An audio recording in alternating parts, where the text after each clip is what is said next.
In the last few days, Clarence Thomas's corruption has come to light. He has taken hundreds of thousands of dollars worth of gifts, travel, vacations, and the like from a very wealthy Republican donor named Harlan Crow, and he never declared any of this. Now, I want to raise a different question here, because the question of whether or not Clarence Thomas is corrupt is a dumb question. Of course he's corrupt. The question of whether or not he should have declared this is also not a great question. Of course he should have declared this. The question I want to raise is this.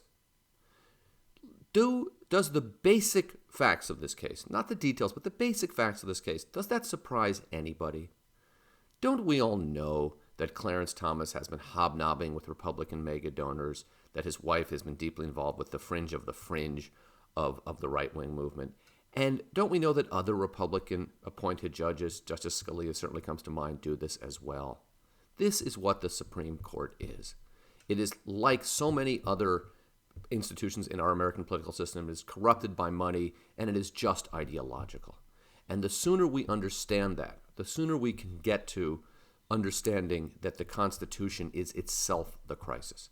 The Constitution that guarantees lifelong appointments, no accountability for people like Clarence Thomas. The Constitution that couldn't have foreseen the role of political parties and ideology. To understand, once we understand that, we can begin to think about what building American democracy looks like.